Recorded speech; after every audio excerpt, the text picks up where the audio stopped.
Canada ਦੇ Toronto ਦੇ ਵਿੱਚ ਚੀਨੀ ਪੁਲਿਸ ਸਰਵਿਸ ਸਟੇਸ਼ਨ ਦੀ ਜਾਂਚ ਕੀਤੀ ਸ਼ੁਰੂ। ਕੈਨੇਡੀਅਨ ਰਾਇਲ ਪੁਲਿਸ ਨੇ ਘੋਸ਼ਣਾ ਕੀਤੀ ਹੈ ਕਿ ਉਸ ਨੇ ਟੋਰਾਂਟੋ ਸ਼ਹਿਰ ਦੇ ਵਿੱਚ ਚੀਨੀ ਪੁਲਿਸ ਸਰਵਿਸ ਸਟੇਸ਼ਨਾਂ ਦੇ ਬਾਰੇ ਰਿਪੋਰਟਾਂ ਦੀ ਜਾਂਚ ਸ਼ੁਰੂ ਕੀਤੀ ਹੈ। RCMP ਨੇ ਮੰਗਲਵਾਰ ਨੂੰ ਇੱਕ ਬਿਆਨ ਦੇ ਵਿੱਚ ਕਿਹਾ, ਰਾਇਲ ਕੈਨੇਡੀਅਨ ਪੁਲਿਸ ਦੇ ਗ੍ਰੇਟ ਟੋਰਾਂਟੋ ਏਰੀਆ ਦੇ ਵਿੱਚ ਪਾਈਪਲਾਈਨ ਅਤੇ ਰਿਪਬਲਿਕਨ ਆਫ ਚਾਈਨਾ ਦੀ ਤਰਫੋਂ ਸੰਚਾਲਿਤ ਮੰਨੇ ਜਾਂਦੇ ਹੋਏ ਅਣਐਲਾਨੀ ਪੁਲਿਸ ਸਰਵਿਸ ਸਟੇਸ਼ਨਾਂ ਦੇ ਵਿੱਚ ਸੰਭਾਵਿਤ ਵਿਦੇਸ਼ੀ ਅਭਿਨੇਤਾ ਦੀ ਦਖਲਅੰਦਾਜ਼ੀ ਦੀਆਂ ਰਿਪੋਰਟਾਂ ਵੀ ਜਾਂਚ ਕੀਤੀਆਂ ਜਾ ਰਹੀਆਂ ਹਨ। ਬਿਆਨ ਦੇ ਵਿੱਚ ਸਾਹਮਣੇ ਆਇਆ ਹੈ ਕਿ ਉਹ ਹਾਲ ਹੀ ਦੀਆਂ ਰਿਪੋਰਟਾਂ ਤੋਂ ਜਾਣੂ ਹੈ ਜੋ ਚੀਨ ਅਤੇ ਪੂਰੇ ਕੈਨੇਡਾ ਦੇ ਵਿੱਚ ਚੀਨੀ ਪ੍ਰਵਾਸੀਆਂ ਨੂੰ ਨਿਸ਼ਾਨਾ ਬਣਾਉਣ ਦਾ ਦੋਸ਼ ਲਗਾਉਂਦੀਆਂ ਹਨ। ਅਜਿਹੀ ਗਤੀਵਿਧੀਆਂ ਦੇ ਨਾਲ ਸੰਬੰਧਿਤ ਸਾਰੇ ਅਪਰਾਧਾਂ ਦੀ ਜਾਂਚ ਕਰ ਰਹੀ ਹੈ।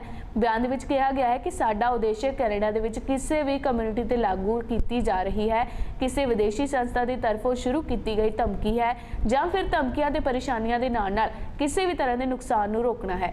ਇਸ ਵਿੱਚ ਅਸੀਂ ਆਖ ਸਕਦੇ ਹਾਂ ਕਿ ਇਸ ਸੰਸਥਾ ਦੇ ਨਾਲ ਇਸ ਗੱਲ ਤੇ ਜ਼ੋਰ ਦਿੱਤਾ ਜਾ ਰਿਹਾ ਹੈ ਕਿ ਵਿਦੇਸ਼ੀ ਅਭਿਨੇਤਾ ਦੇ ਦਖਲਅੰਦਾਜ਼ੀ ਨੂੰ ਕੈਨੇਡਾ ਦੀ ਰਾਸ਼ਟਰੀ ਸੁਰੱਖਿਆ ਦੇ ਲਈ ਖਤਰਾ ਮੰਨਿਆ ਜਾਂਦਾ ਹੈ ਕਿਉਂਕਿ ਇਹ ਦੇਸ਼ ਦੇ ਅੰਦਰੂਨੀ ਮਾਮਲਿਆਂ ਦੇ ਵਿੱਚ ਸਿੱਧੇ ਦਖਲ ਦੀ ਆਗਿਆ ਦਿੰਦਾ ਹੈ। ਅਤੇ ਬਿਆਨ ਦੇ ਵਿੱਚ ਅੱਗੇ ਕਿਹਾ ਗਿਆ ਕਿ ਵਿਦੇਸ਼ੀ ਰਾਜਾਂ ਦੇ ਕੋਲੋਂ ਕੈਨੇਡੀਅਨ ਨਾਗਰਿਕਾਂ ਦੀਆਂ ਜ਼ਿੰਦਗੀਆਂ ਦੇ ਵਿੱਚ ਦਖਲ ਦੇਣ ਦੀ ਕੀਤੀਆਂ ਜਾ ਰਹੀਆਂ ਸਾਰੀਆਂ ਕੋਸ਼ਿਸ਼ਾਂ ਜਿਸ ਵਿੱਚ ਧਮਕੀਆਂ, ਪਰੇਸ਼ਾਨ ਕਰਨਾ, ਡਰਾਉਣਾ ਜਾਂ ਫਿਰ ਭ੍ਰਸ਼ਟਾਚਾਰ ਸ਼ਾਮਿਲ ਹੈ ਉਸ ਦੀ RCMP ਦੇ ਵੱਲੋਂ ਜਾਂਚ ਕੀਤੀ ਜਾਵੇਗੀ। ਗੱਲ ਕਰਾਂਗੇ ਅਗਲੀ ਖਬਰ ਬਾਰੇ।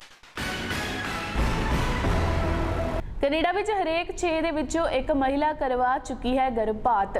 ਜਿੱਥੇ ਕਰਵਾਏ ਗਏ ਇੱਕ ਨਵੇਂ ਸਰਵੇਖਣ ਦੇ ਵਿੱਚ 5 ਵਿੱਚੋਂ 2 ਕੈਨੇਡੀਅਨ ਮਹਿਲਾਵਾਂ ਨੇ ਆਖਿਆ ਹੈ ਕਿ ਉਹ ਕਿਸੇ ਅਜਿਹੀ ਸਹੇਲੀ ਜਾਂ ਫਿਰ ਪਰਿਵਾਰਿਕ ਮੈਂਬਰ ਨੂੰ ਨਹੀਂ ਜਾਣਦੀਆਂ ਜਿਨ੍ਹਾਂ ਨੇ ਕਦੇ ਨਾ ਕਦੇ ਗਰਭਪਾਤ ਕਰਵਾਇਆ ਹੈ। ਰਿਪੋਰਟਾਂ ਦੇ ਮੁਤਾਬਿਕ 6 ਮਹਿਲਾਵਾਂ ਦੇ ਵਿੱਚੋਂ ਇੱਕ ਅਜਿਹੀ ਹੈ ਜਿਸ ਨੇ ਗਰਭਪਾਤ ਕਰਵਾਇਆ ਹੈ। ਜਿਸ ਸਰਵੇਖਣ ਦੇ ਵਿੱਚ ਇਹ ਸਾਹਮਣੇ ਆਇਆ ਹੈ ਕਿ ਜਿਨ੍ਹਾਂ ਮਹਿਲਾਵਾਂ ਨੇ ਗਰਭਪਾਤ ਕਰਵਾਇਆ, ਜਿਨ੍ਹਾਂ ਮਹਿਲਾਵਾਂ ਨੂੰ ਅਣਚਾਹਿਆ ਗਰਭ ਠਹਿਰਾਇਆ ਅਤੇ ਉਹਨਾਂ ਨੇ ਬੱਚਿਆਂ ਨੂੰ ਜਨਮ ਵੀ ਦਿੱਤਾ ਹੈ, ਉਹਨਾਂ ਨੇ ਇਹ ਕਦਮ ਮਹਿਸੂਸ ਕੀਤਾ, ਉਹਨਾਂ ਨੇ ਸਹੀ ਕਦਮ ਚੁੱਕਿਆ। ਉਹਨਾਂ ਨੇ ਕਿਹਾ ਹੈ ਕਿ ਅਜਿਹਾ ਕਰਕੇ ਉਹ ਸਹੀ ਚੋਣ ਕੀਤੀ ਹੈ। ਜਿਨ੍ਹਾਂ ਨੇ ਗਰਭਪਾਤ ਕਰਵਾਇਆ ਉਹਨਾਂ ਦੇ ਵਿੱਚੋਂ ਪਛਤਾਵੇ ਦੀ ਦਾਰ ਨੂੰ ਘੱਟ ਪਈ ਹੈ ਅਤੇ ਇਸ ਵਿੱਚ ਕਈ ਇੰਸਟੀਚਿਊਟ ਦੇ ਵੱਲੋਂ ਕਰਵਾਏ ਗਏ ਸਰਵੇਖਣ ਦੇ ਵਿੱਚ ਇੱਕ ਨਵੀਂ ਸੀਰੀਜ਼ ਦਾ ਵੀ ਡਾਟਾ ਸ਼ਾਮਿਲ ਹੋਇਆ ਹੈ। ਅਗਸਤ ਦੇ ਵਿੱਚ 1800 ਕੈਨੇਡੀਅਨ ਜਿਨ੍ਹਾਂ ਦੇ ਵਿੱਚੋਂ 921 ਮਹਿਲਾਵਾਂ ਸਨ ਉਹਨਾਂ ਦੇ ਉੱਤੇ ਸਰਵੇਖਣ ਕਰਵਾਇਆ ਗਿਆ। ਇਸ ਸਰਵੇਖਣ ਦੇ ਵਿੱਚ ਅਸਲ ਮਕਸਦ ਇਹ ਪਤਾ ਲਗਾਉਣਾ ਸੀ ਕਿ ਗਰਭਪਾਤ ਕਰਾਉਣਾ ਅਤੇ ਅਣਚਾਹੇ ਗਰਭ ਨੂੰ ਸਿਰੇ ਲਗਾਉਣ ਪਿੱਛੇ ਕੈਨੇਡੀਅਨ ਦਾ ਤਜਰਬਾ ਕੀ ਹੈ। ਇਸ ਸਰਵੇਖਣ ਦੇ ਵਿੱਚ ਹਿੱਸਾ ਲੈਣ ਵਾਲੀਆਂ 16% ਮਹਿਲਾਵਾਂ ਨੇ ਆਖਿਆ ਹੈ ਕਿ ਉਹਨਾਂ ਨੇ ਖੁਦ ਗਰਭਪਾਤ ਕਰਵਾਇਆ, ਜਦਕਿ 15% ਮਹਿਲਾਵਾਂ ਨੇ ਇਹ ਆਖਿਆ ਹੈ ਕਿ ਉਹ ਚਾਹੇ ਗਰਭ ਨੂੰ ਸਿਰੇ ਚੜਾਉਣ ਅਤੇ 4% ਨੇ ਆਖਿਆ ਹੈ ਕਿ ਉਹਨਾਂ ਨੇ ਦੋਵੇਂ ਤਰ੍ਹਾਂ ਦੀ ਹਾਲਾਤ ਦਾ ਸਾਹਮਣਾ ਕੀਤਾ ਹੈ। ਗੱਲ ਕਰਾਂਗੇ ਅਗਲੀ ਖਬਰ ਬਾਰੇ। ਕੈਨੇਡਾ ਦਾ ਪ੍ਰਧਾਨ ਮੰਤਰੀ ਕਿਵੇਂ ਬਣਨਾ ਹੈ, ਇਸ ਬਾਰੇ ਤਜਰਬਾ ਲੈਣ ਦੇ ਲਈ ਜਰਮਨੀ ਗਏ ਜਗਮੀਤ ਸਿੰਘ। ਕੈਨੇਡਾ ਵਿਖੇ ਓਨਟਾਰੀਓ ਦੇ ਪਹਿਲੇ ਸਿੱਖ ਸੰਸਦ ਰਿਹਾ ਜਗਮੀਤ ਸਿੰਘ ਨੂੰ 2013 ਦੇ ਵਿੱਚ ਭਾਰਤੀ ਵੀਜ਼ਾ ਦੇਣ ਤੋਂ ਇਨਕਾਰ ਕਰ ਦਿੱਤਾ ਗਿਆ ਸੀ, ਪਰ ਹੁਣ ਉਹ 2019 ਵਿੱਚ ਉਸੇ ਸਮੇਂ ਸੁਰਖੀਆਂ ਦੇ ਵਿੱਚ ਆਇਆ ਜਦੋਂ ਉਸਨੇ ਸੰਘੀ ਚੋਣਾਂ ਦੇ ਵਿੱਚ NDP ਦੀ ਕਾਰਵਾਈ ਕੀਤੀ। ਕੈਨੇਡਾ ਦੇ ਵਿੱਚ ਅਗਲੇ ਪ੍ਰਧਾਨ ਮੰਤਰੀ ਬਣਨ ਦੇ ਲਈ ਆਪਣੀ ਮੁਹਿੰਮ ਦੀ ਸ਼ੁਰੂਆਤ ਕੀਤੀ। ਹਾਲਾਂਕਿ ਨੈਸ਼ਨਲ ਡੈਵਲਪਮੈਂਟਿਕ ਪਾਰਟੀ ਦੇ ਜਗਮੀਤ ਸਿੰਘ ਅਤੇ ਉਹਨਾਂ ਦੇ ਪਾਰਟੀ ਨੂੰ ਚੋਣ ਦੇ ਵਿੱਚ 25 ਸੀਟਾਂ ਮਿਲੀਆਂ ਹਨ।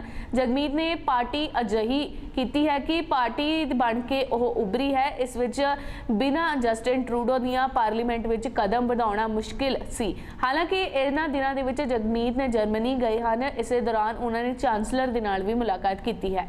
ਇਸੇ ਦੌਰਾਨ ਸਿੰਘ ਨੇ ਸੁਰੱਖਿਆ ਅਤੇ ਲੋਕਤੰਤਰ ਦੇ ਪੈਨਲ ਚਰਚਾ ਵੀ ਕੀਤੀ ਹੈ। ਅਸੀਂ ਉਸ ਵਿੱਚ ਹਿੱਸਾ ਵੀ ਲਿੱਤਾ ਹੈ ਜਿਸ ਨੂੰ ਅੰਤਰਰਾਸ਼ਟਰੀ ਪੱਧਰ ਦੇ ਉੱਤੇ ਇਸ ਤਰ੍ਹਾਂ ਦੇਖਣਾ ਉਹਨਾਂ ਦੀ ਪਾਰਟੀ NDP ਦੇ ਲਈ ਇੱਕ ਵੱਖਰਾ ਅਨੁਭਵ ਹੈ। NDP ਦਾ ਮੰਨਣਾ ਹੈ ਕਿ ਸਿੰਘ ਨੂੰ ਆਪਣੀ ਪਾਰਟੀ ਦੇ ਵਿਚਾਰ ਅਤੇ ਅੰਤਰਰਾਸ਼ਟਰੀ ਮੰਚ ਤੇ ਸਾਂਝੇ ਕਰਨੇ ਚਾਹੀਦੇ ਹਨ।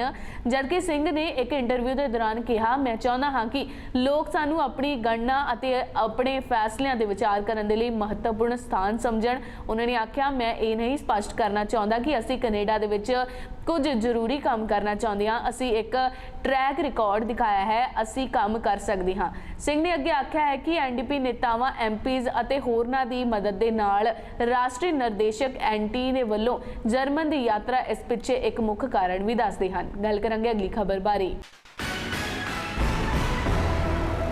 ਬੱਚਿਆਂ ਦੇ ਵਿੱਚ ਸਟ੍ਰੋਕ ਦਾ जोखम ਵੱਧ ਸਕਦੇ ਹਨ। ਕੋਵਿਡ-19 ਅਮਰੀਕਾ ਦੇ ਵਿੱਚ ਕਰਵਾਏ ਗਏ ਇੱਕ ਸੰਖੇਪ ਅਧਿਐਨ ਦੇ ਮੁਤਾਬਿਕ ਕੋਵਿਡ-19 ਇਨਫੈਕਸ਼ਨ ਤੋਂ ਬਾਅਦ ਬੱਚਿਆਂ ਦੇ ਲਈ ਸਟਾਕ ਦਾ ਖਤਰਾ ਵੱਧ ਸਕਦਾ ਹੈ। ਖੋਜ ਦੀ ਰਿਪੋਰਟ ਦੇ ਵਿੱਚ ਇਸ ਹਫ਼ਤੇ ਪੀਡੀ ਐਕਟ ਨਿਊਰੋਲੋਜੀ ਰਸਾਲੇ ਦੇ ਵਿੱਚ ਪ੍ਰਕਾਸ਼ਿਤ ਕੀਤਾ ਗਿਆ ਕਿ ਇਸ ਖੋਜ ਦੇ ਵਿੱਚ ਹਸਪਤਾਲ ਦੇ ਵਿੱਚ ਭਰਤੀ 16 ਮਰੀਜ਼ਾਂ ਨੇ ਮੈਡੀਕਲ ਚਾਰਟ ਅਤੇ ਹੋਰਨਾਂ ਪ੍ਰਤੀਕਿਰਿਆਵਾਂ ਦੀ ਸਮੀਖਿਆ ਕੀਤੀ ਗਈ। ਇਸ ਵਿੱਚ ਮਾਰਚ 2020 ਤੋਂ ਜੂਨ 2021 ਦੇ ਦਰਮਿਆਨ ਖੂਨ ਦਾ ਪ੍ਰਹਾਰ ਘੱਟ ਹੋਣ ਦਾ ਦੌਰਾ ਪਿਆ। ਇਹਨਾਂ ਦੇ ਵਿੱਚੋਂ ਜ਼ਿਆਦਾਤਰ ਮਾਮਲੇ ਬੱਚਿਆਂ ਦੇ ਵਿੱਚ ਕੋਰੋਨਾ ਵਾਇਰਸ ਇਨਫੈਕਸ਼ਨ ਦੇ ਕੇਸ ਤੇਜ਼ੀ ਦੇ ਨਾਲ ਸਾਹਮਣੇ ਆਉਣ ਦੇ ਕੁਝ ਹੀ ਦਿਨ ਬਾਅਦ ਫਰਵਰੀ ਅਤੇ ਮਈ 2021 ਦੇ ਦਰਮਿਆਨ ਆਏ ਸਨ। ਇਹਨਾਂ ਦੇ ਵਿੱਚ ਲਗਭਗ ਅੱਧੇ ਨੁਮਾਇੰਦਿਆਂ ਦੇ ਵਿੱਚ ਜਾਂਚ ਦੇ ਵਿੱਚ ਇਨਫੈਕਸ਼ਨ ਦਾ ਪਤਾ ਲੱਗਾ। ਖੋਜਕਾਰਾਂ ਨੇ ਦੱਸਿਆ ਹੈ ਕਿ 16 ਦੇ ਵਿੱਚੋਂ ਇੱਕ ਹੀ ਨਮੂਨੇ ਦੇ ਵਿੱਚ ਗੰਭੀਰ ਇਨਫੈਕਸ਼ਨ ਦਾ ਪਤਾ ਨਹੀਂ ਲੱਗਾ। ਕੁਝ ਮਰੀਜ਼ਾਂ ਦੇ ਵਿੱਚ ਤਾਂ ਲੱਛਣ ਵੀ ਨਜ਼ਰ ਨਹੀਂ ਆਏ। ਉਹਨਾਂ ਨੇ ਆਖਿਆ 5 ਮਰੀਜ਼ਾਂ ਨੂੰ ਬੀਤੇ ਸਮੇਂ ਦੇ ਵਿੱਚ ਕੋਵਿਡ ਇਨਫੈਕਸ਼ਨ ਨਹੀਂ ਹੋਣ ਦੀ ਪੁਸ਼ਟੀ ਹੋਈ। ਯੂਨੀਵਰਸਿਟੀ ਆਫ ਉਤਾਹਾ ਹੈਲਥ ਦੇ ਵਿੱਚ ਇੱਕ ਮਾਹਿਰ ਅਤੇ ਮੁਖੀ ਨੇ ਦੱਸਿਆ ਹੈ ਕਿ ਇੱਕ ਵੱਧ ਤੋਂ ਵੱਧ ਇਮਿਊਨ ਪ੍ਰਤੀਕਿਰਿਆਵਾਂ ਵੀ ਹੋ ਸਕਦੀਆਂ ਹਨ, ਜਿਸ ਤੋਂ ਬਾਅਦ ਬੱਚਿਆਂ ਦੇ ਵਿੱਚ ਥਕਾਨ ਬਣਨ ਦਾ ਕਾਰਨ ਬਣਦੀ ਹੈ। ਉਹਨਾਂ ਨੇ ਅੱਗੇ ਕਿਹਾ ਕੁੱਲ ਮਿਲਾ ਕੇ ਬੱਚਿਆਂ ਦੇ ਵਿੱਚ ਦੌਰਾ ਪੈਣ ਦਾ ਖਤਰਾ ਘੱਟ ਹੁੰਦਾ ਹੈ, ਪਰ ਕੋਵਿਡ ਤੋਂ ਬਾਅਦ ਦੁਰਲਭ ਪਰ ਅਸਲੀ जोखिम ਹੁੰਦਾ ਹੈ। ਗੱਲ ਕਰਾਂਗੇ ਅਗਲੀ ਖਬਰ ਬਾਰੇ।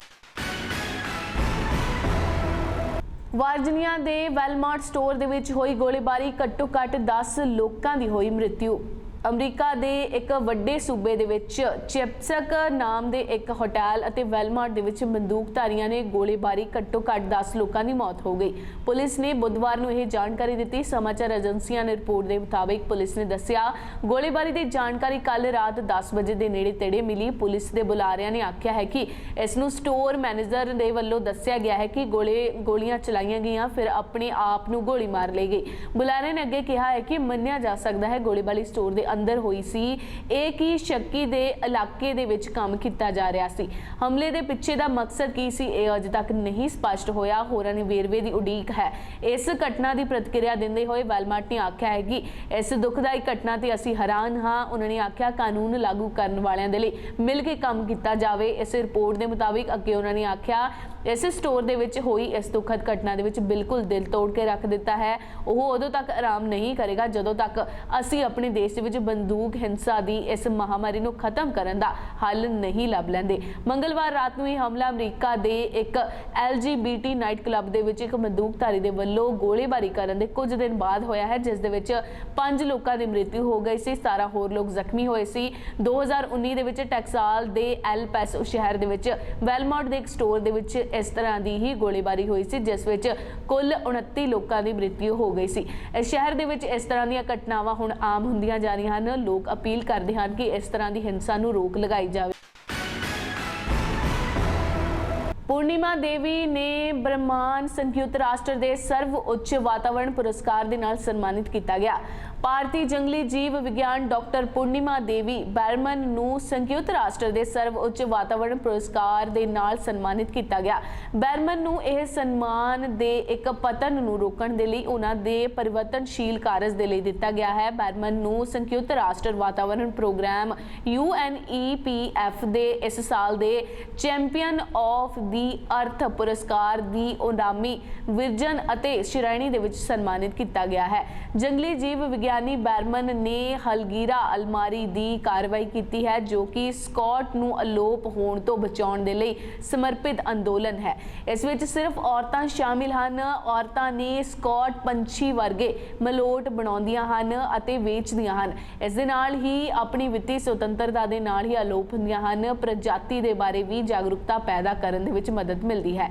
UNEP दी वैबसाइट दे अनुसार 5 साल दी उम्र दे विच बर्मन नूं आसाम दे विच ब्रह्मपुत्र नदी दे विच कोल अपनी दादी दे कोल रहण दे लई भेजिया गया सी। ब्रह्मान ने कहा है कि मैं स्कॉट दे विच होर कई किस्मां दे पंछियां नूं देखिया है। उन्होंने मैनू पुछया अते इस बारे गीत भी लिखे हन।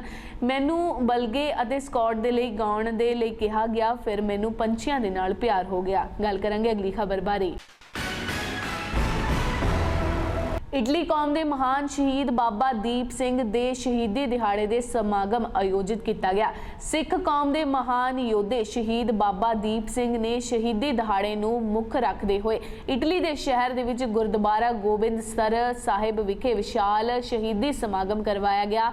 3 ਦਿਨ ਦੇ ਸਮਾਗਮਾਂ ਦੇ ਵਿੱਚ ਪਹੁੰਚ ਕੇ ਸੰਗਤਾਂ ਨੇ ਵੱਡੀ ਤਾਦਾਦ ਦੇ ਵਿੱਚ ਹਾਜ਼ਰੀ ਭਰ ਕੇ ਜੀਵਨੀ ਸਫਲਾ ਬਣਾਉਂਦੇ ਹੋਏ ਗੁਰਦੁਆਰਾ ਸਾਹਿਬ ਵਿਖੇ ਰੌਣਕਾਂ ਨੂੰ ਵਧਾਇਆ। ਇਸੇ ਮੌਕੇ ਸ਼੍ਰੀ ਅਖੰਡ ਪਾਠ ਸਾਹਿਬ ਦੇ ਭੋਗ ਉਪਰੰਤ ਸਜਾਏ ਦੀਵਾਨਾਂ ਦੇ ਵਿੱਚ ਪ੍ਰਸਿੱਧ ਕਵੀਸ਼ਰ ਭਾਈ ਸਤਨਾਮ ਸਿੰਘ ਸਲਹਾਰੀ, ਭਾਈ ਅਜੀਤ ਸਿੰਘ ਥਿੰਦ, ਭਾਈ ਦਵਿੰਦਰ ਸਿੰਘ ਅਤੇ ਰਣਜੀਤ ਸਿੰਘ ਦੇ ਜੱਥਿਆਂ ਦੇ ਦੁਆਰਾ ਇਹਨਾਂ ਨੂੰ ਨਿਹਾਲ ਕੀਤਾ ਗਿਆ। ਇਸੇ ਉਪਰੰਤ ਇਤਿਹਾਸ ਦੇ ਨਾਲ ਸਵਰਨ ਵੀ ਕਰਵਾਇਆ ਗਿਆ। ਸ਼ਹੀਦੀ ਸਮਾਗਮ ਨੂੰ ਸੁਤੰਤਰ ਪੂਰਵਕ ਤਰੀਕੇ ਦੇ ਨਾਲ ਕਰਾਉਣ ਦੇ ਲਈ ਨੌਜਵਾਨਾਂ ਦੇ ਵੱਲੋਂ ਵੱਡੇ ਪੱਧਰ ਤੇ ਹਾਜ਼ਰੀਆਂ ਭਰ ਕੇ ਚੱਲ ਰਹੀਆਂ ਸੇਵਾਵਾਂ ਵਿੱਚ ਹਿੱਸੇ ਪਾਏ ਗਏ। ਪ੍ਰਬੰਧਕ ਕਮੇਟੀ ਦੇ ਵੱਲੋਂ ਦੂਰੋਂ ਨੇੜਿਓਂ ਪਹੁੰਚੀਆਂ ਸੰਗਤਾਂ ਦਾ ਧੰਨਵਾਦ ਵੀ ਕੀਤਾ ਗਿਆ। ਆਖਿਆ ਗਿਆ ਕਿ ਸ਼ਹੀਦ ਕਿਸੇ ਵੀ ਕੌਮ ਦਾ ਸਮਾਰਿਆ ਹੁੰਦੇ ਹਨ, ਜਿਨ੍ਹਾਂ ਦੇ ਦਿਹਾੜਿਆਂ ਨੂੰ ਇਸ ਤਰ੍ਹਾਂ ਰਲ ਮਿਲ ਕੇ ਮਨਾਉਂਦੇ ਹੋਇਆਂ ਸਾਨੂੰ ਉਹਨਾਂ ਦਾ ਸਤਿਕਾਰ ਕਰਨਾ ਚਾਹੀਦਾ ਹੈ। ਪ੍ਰਬੰਧਕ ਕਮੇਟੀ ਦੇ ਵੱਲੋਂ ਸੇਵਾਵਾਂ ਨਿਭਾਉਣ ਵਾਲੇ ਸੇਵਾਦਾਰਾਂ ਤੋਂ ਇਲਾਵਾ ਕਵੀਸ਼ਰੀ ਜੱਥੇ ਨੂੰ ਵਿਸ਼ੇਸ਼ ਤੌਰ ਤੇ ਸਨਮਾਨਿਤ ਕੀਤਾ ਗਿਆ। ਗੱਲ ਕਰਾਂਗੇ ਅਗਲੀ ਖਬਰ ਬਾਰੇ। ਭਾਰਤ ਅਤੇ ਬ੍ਰਿਟੇਨ ਦੇ ਨਾਲ ਮੁਕਤ ਵਪਾਰ ਸਮਝੌਤੇ ਦੇ ਲਈ ਆਸਟ੍ਰੇਲੀਆ ਦੀ ਸੰਸਦ ਦੇ ਵਿੱਚ ਬਿੱਲ ਪਾਸ ਕੀਤਾ ਗਿਆ।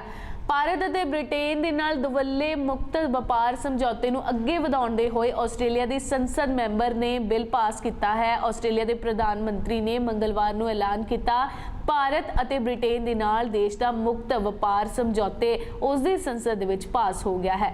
ਇੱਕ ਵੈਬਸਾਈਟ ਅਤੇ ਟਵੀਟ ਦੇ ਜ਼ਰੀਏ ਬ੍ਰੇਕਿੰਗ ਨਿਊਜ਼ ਦੇ ਜ਼ਰੀਏ ਦੱਸਿਆ ਗਿਆ ਹੈ ਕਿ ਭਾਰਤ ਦੇ ਨਾਲ ਸਾਡਾ ਮੁਕਤ ਵਪਾਰ ਸਮਝੌਤਾ ਸੰਸਦ ਦੇ ਵਿੱਚ ਪਾਸ ਹੋ ਗਿਆ ਹੈ। ਇੱਕ ਹੋਰ ਟਵੀਟ ਦੇ ਵਿੱਚ ਉਹਨਾਂ ਨੇ ਬ੍ਰਿਟੇਨ ਦੇ ਨਾਲ ਵੀ ਮੁਕਤ ਵਪਾਰ ਸਮਝੌਤੇ ਤੇ ਪਾਸ ਹੋਣ ਦੀ ਜਾਣਕਾਰੀ ਦਿੱਤੀ ਹੈ। ਇਹ ਦੋਵੇਂ ਬਿੱਲ ਆਸਟ੍ਰੇਲੀਆ ਦੇ ਲਈ ਮਹੱਤਵਪੂਰਨ ਹਨ ਕਿਉਂਕਿ ਉਹਨਾਂ ਦੇ ਅਸਥਿਰ ਚੀਨੀ ਬਾਜ਼ਾਰ ਦੇ ਕਾਰਨ ਭਾਰਤ ਦੇ ਨਾਲ ਨਿਰਯਾਤ ਦੇ ਵਿੱਚ ਵਿਭਿੰਨਤਾਵਾਂ ਲਿਆਉਣ ਦੀ ਲੋੜ ਹੈ, ਜਦੋਂ ਕਿ ਬ੍ਰਿਟੇਨ ਦੇ ਯੂਰਪੀ ਸੰਘ ਤੋਂ ਬਾਹਰ ਨਿਕਲਣ ਤੋਂ ਬਾਅਦ ਬ੍ਰਿਟੇਨ ਦੇ ਨਵਾਂ ਦੁਵੱਲਾ ਵਪਾਰ ਸਮਝੌਤਾ ਜ਼ਰੂਰੀ ਹੈ। ਅਜਿਹਾ ਉਦੋਂ ਹੋਇਆ ਜਦੋਂ ਐਲਬਜ਼ੀਨ ਨੇ ਆਖਿਆ ਹੈ ਕਿ ਉਹ ਅਗਲੇ ਸਾਲ ਮਾਰਚ ਦੇ ਵਿੱਚ ਭਾਰਤ ਦਾ ਦੌਰਾ ਕਰਨਗੇ। ਉਹਨਾਂ ਨੇ G20 ਸ਼ਿਖਰ ਸੰਮੇਲਨ ਦੇ 17ਵੇਂ ਸਮੀਕਰਨ ਦੇ ਵਿੱਚ ਮੌਕੇ ਅਤੇ ਵਕਤ ਤੇ ਇਹ ਐਲਾਨ ਕੀਤਾ। ਇਸੇ ਉਪਰੰਤ ਉਹਨਾਂ ਨੇ ਪ੍ਰੈਸ ਨੂੰ ਸੰਬੋਧਿਤ ਕਰਦੇ ਹੋਏ ਕਿਹਾ, ਮੈਂ ਭਾਰਤ ਦੇ ਪ੍ਰਧਾਨ ਮੰਤਰੀ ਨਰਿੰਦਰ ਮੋਦੀ ਦੇ ਨਾਲ ਮੁਲਾਕਾਤ ਕੀਤੀ, ਜਿੱਥੇ ਅਸੀਂ ਆਸਟ੍ਰੇਲੀਆ ਅਤੇ ਭਾਰਤ ਦੇ ਵਿਚਕਾਰ ਨਜ਼ਦੀਕੀ ਆਰਥਿਕ ਸਹਿਯੋਗ ਸਮਝੌਤੇ ਨੂੰ ਅੰਤਿਮ ਰੂਪ ਦੇਣ ਤੇ ਚਰਚਾ ਕੀਤੀ, ਜਿਸ ਨੂੰ ਅਸੀਂ ਆਸਟ੍ਰੇਲੀਆ ਅਤੇ ਭਾਰਤ ਦੇ ਵਿਚਕਾਰ ਆਰਥਿਕ ਸੰਬੰਧਾਂ ਨੂੰ ਵਧਾਉਣ ਦੇ ਲਈ ਬਹੁਤ ਮਹੱਤਵਪੂਰਨ ਮੰਨਦੀ ਹਾਂ। ਮੈਂ ਮਾਰਚ ਦੇ ਵਿੱਚ ਭਾਰਤ ਦਾ ਦੌਰਾ ਕਰਾਂਗਾ। ਗੱਲ ਕਰਾਂਗੇ ਅਗਲੀ ਖਬਰ ਬਾਰੇ। PM ਦੁਬਗਾ ਦੇ ਲਗਾਤਾਰ 7ਵੀਂ ਵਾਰ ਜਿੱਤੇ 50 ਸਾਲ ਦੇ ਵਿੱਚ ਕੋਈ ਵੀ ਸੰਸਦੀ ਚੋਣ ਨਹੀਂ ਹਾਰੇ। ਪ੍ਰਧਾਨ ਮੰਤਰੀ ਸ਼ੇਖ ਬਹਾਦੁਰ ਨੇ ਪੱਛਮੀ ਨੇਪਾਲ ਦੇ ਹਲਕੇ ਤੋਂ ਲਗਾਤਾਰ 7ਵੀਂ ਵਾਰ ਵੋਟਾਂ ਦੇ ਵੱਡੇ ਫਰਕ ਦੇ ਨਾਲ ਜਿੱਤ ਦਰਜ ਕੀਤੀ ਹੈ। ਇਸੇ ਜਿੱਤ ਦੇ ਵਿੱਚ ਉਹਨਾਂ ਨੇ 25,534 ਵੋਟਾਂ ਮਿਲੀਆਂ ਹਨ, ਜੋ ਕਿ ਉਹਨਾਂ ਦੇ ਨੇਲੇ ਵਿਰੋਧੀ ਅਤੇ ਆਜ਼ਾਦ ਉਮੀਦਵਾਰ ਸਾਗਰ ਤਾਕਲ ਨੇ 31 ਨੂੰ 1300 ਵੋਟਾਂ ਮਿਲੀਆਂ ਹਨ। ਆਪਣੇ 5 ਦਹਾਕਿਆਂ ਦੇ ਸਿਆਸੀ ਕੈਰੀਅਰ ਦੇ ਵਿੱਚ ਕਦੇ ਕੋਈ ਸੰਸਦੀ ਚੋਣ ਨਹੀਂ ਹਾਰੀ। ਇੱਕ ਨੌਜਵਾਨ ਇੰਜੀਨੀਅਰ ਹੈ ਜਿਸ ਦੀ 5 ਸਾਲ ਪਹਿਲਾਂ BCC ਦੇ ਸਾਂਝਾ ਸਵਾਲ ਪ੍ਰੋਗਰਾਮ ਅਤੇ ਇੱਕ ਜਨਤਕ ਚਰਚਾ ਦੇ ਦੌਰਾਨ ਸ਼ੇਖ ਬਹਾਦਰ ਦੇ ਨਾਲ ਜ਼ੁਬਾਨੀ ਝਗੜਾ ਹੋਇਆ ਸੀ। ਇਸ ਤੋਂ ਬਾਅਦ ਉਹਨਾਂ ਨੇ ਸ਼ੇਖ ਬਹਾਦਰ ਨੂੰ ਚੁਣੌਤੀ ਦੇਣ ਦਾ ਫੈਸਲਾ ਕਰਦੇ ਹੋਏ ਕਿਹਾ, ਹੁਣ ਨੌਜਵਾਨਾਂ ਨੂੰ ਰਾਜਨੀਤੀ ਦੇ ਵਿੱਚ ਆਉਣਾ ਚਾਹੀਦਾ ਹੈ। ਸ਼ੇਖ ਬਹਾਦਰ ਵਰਗੇ ਸੀਨੀਅਰ ਲੋਕਾਂ ਨੂੰ ਆਰਾਮ ਕਰਨਾ ਚਾਹੀਦਾ ਹੈ। ਨੇਪਾਲੀ ਕਾਂਗਰਸ ਦੇ ਪ੍ਰਧਾਨ ਸ਼ੇਖ ਬਹਾਦਰ ਇਸ ਸਮੇਂ 5ਵੀਂ ਵਾਰੀ ਪ੍ਰਧਾਨ ਮੰਤਰੀ ਦਾ ਅਹੁਦਾ ਸੰਭ ਰਹੇ ਹਨ। ਸੱਤਾਧਾਰੀ ਨੇਪਾਲ ਕਾਂਗਰਸ ਦੀ ਹੁਣ ਤੱਕ ਪ੍ਰਤੀਨਿਧ ਸੰਸਦ ਦੀਆਂ 10 ਸੀਟਾਂ ਜਿੱਤੀਆਂ ਹਨ, ਜਦਕਿ ਉਹ 46 ਹੋਰ ਸੀਟਾਂ ਦੇ ਅੱਗੇ ਚੱਲ ਰਹੀ ਹੈ। ਨੇਪਾਲ ਦੇ ਵਿੱਚ ਸੰਘੀ ਸੰਸਦ ਦੀਆਂ 275 ਸੀਟਾਂ ਤੇ 7 ਸੂਬਾਈ ਅੰਬੈਸੀ ਦੀਆਂ ਸੀਟਾਂ 550 ਸੀਟਾਂ ਦੇ ਲਈ ਚੋਣਾਂ ਹੋ ਰਹੀਆਂ ਹਨ। ਫੈਡਰਲ ਪਾਰਲੀਮੈਂਟ ਦੇ ਵਿੱਚ ਘੱਟੋ ਘੱਟ ਕੁੱਲ 275 ਮੈਂਬਰਾਂ ਦੇ ਵਿੱਚੋਂ 165 ਦੀ ਚੋਣ ਸਿੱਧੀ ਵੋਟਿੰਗ ਦੇ ਰਾਹੀਂ ਕੀਤੀ ਜਾਵੇਗੀ, ਜਦਕਿ ਬਾਕੀ 110 ਦੀ ਚੋਣ ਅਨੁਪਾਤਿਕ ਚੋਣ ਪ੍ਰਣਾਲੀ ਦੇ ਰਾਹੀਂ ਕੀਤੀ ਜਾਵੇਗੀ। ਇਸੇ ਤਰ੍ਹਾਂ ਸੂਬਾਈ ਦੇ ਵਿੱਚ ਕੁੱਲ 550 ਮੈਂਬਰਾਂ ਦੇ ਵਿੱਚੋਂ 330 ਸਿੱਧੇ ਤੌਰ ਤੇ ਚੁਣੇ ਜਾਣਗੇ, ਜਦਕਿ 220 ਅਨੁਪਾਤਿਕ ਪ੍ਰਣਾਲੀ ਦੇ ਰਾਹੀਂ ਚੁਣੇ ਜਾਣਗੇ। ਗੱਲ ਕਰਾਂਗੇ ਅਗਲੀ ਖਬਰ ਬਾਰੇ।